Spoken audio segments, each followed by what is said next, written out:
दोस्तों नमस्कार। इस चैनल पर आप जातक कथा सुन रहे हैं। आज की जातक कथा है मृग माया।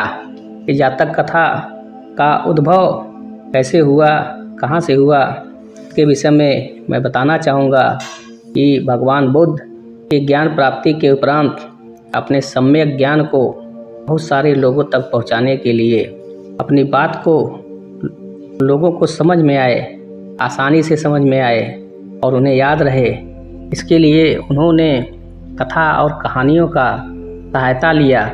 इन्हीं कथा और कहानियों के आधार पर अनेक रोचक कथाओं का विकास हुआ। इन्हीं कथाओं को ही हम जातक कथा कहते हैं और आज की जातक कथा है मृग माया। आगे मृग माया जातक कथा को सुनिए। एक जंगल में बहुत से मृग रहते थे।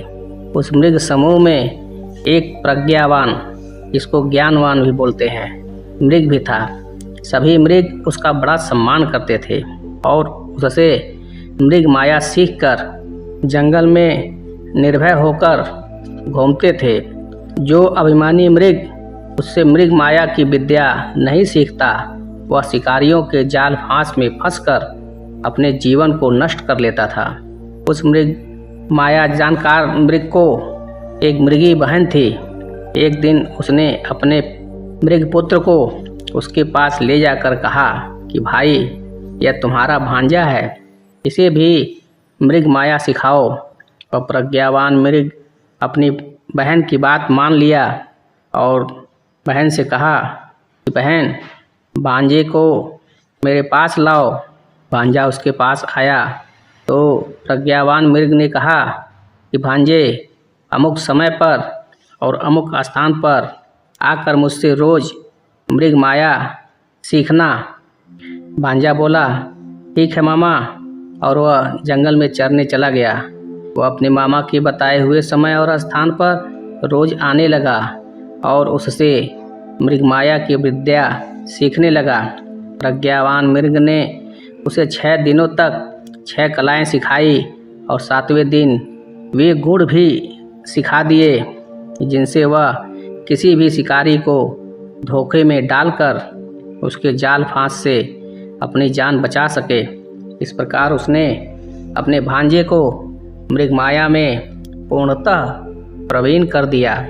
एक दिन वह मृग पुत्र घास खाते खाते जंगल में बहुत दूर निकल गया। वहाँ किसी शिकारी ने अपना जाल बिछाया हुआ था। वह उस जाल के फांस में फंस गया। उसने बहुत उछल कूद की, किंतु वह जाल फांस को काट नहीं सका और ना ही उससे बाहर आ सका। चारों ओर उसने अपने दूसरे साथियों की तलाश में नज़र घुमाई, किंतु उसे वहाँ कोई भी साथी मृग नहीं दिखाई पड़ा। शिकारी के जाल फांस में अकेला फंसा देखकर पहले तो वो जोर जोर से खूब चिल्लाया, किंतु वहाँ उसकी आवाज़ सुनने वाला भी कोई नहीं था। उधर उसकी माँ मृगी भी बहुत चिंता में थी।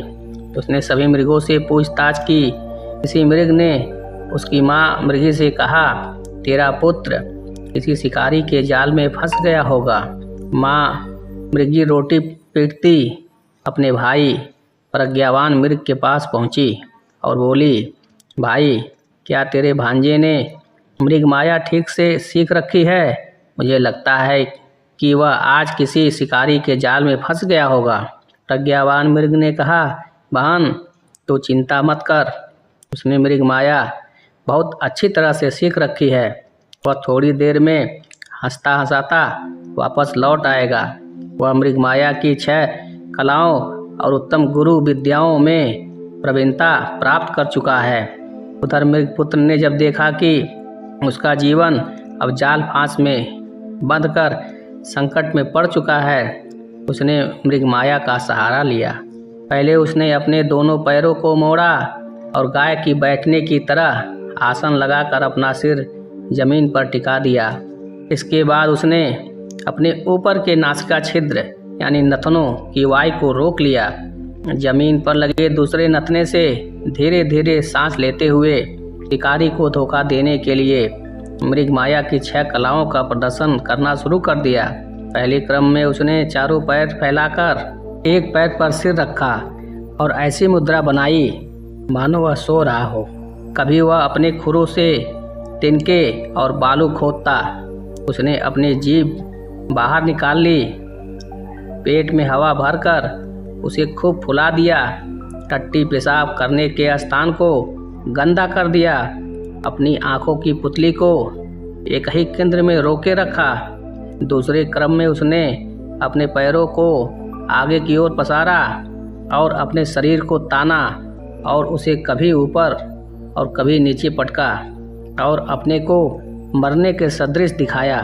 उसी समय नीली मक्खियाँ ने उसे घेर लिया और इधर उधर से कुछ कौवे भी आ पहुँचे। शाम होने की समय में शिकारी वहाँ आया। उसने देखा कि जाल फांस में एक मृग शावक फंसा पड़ा है।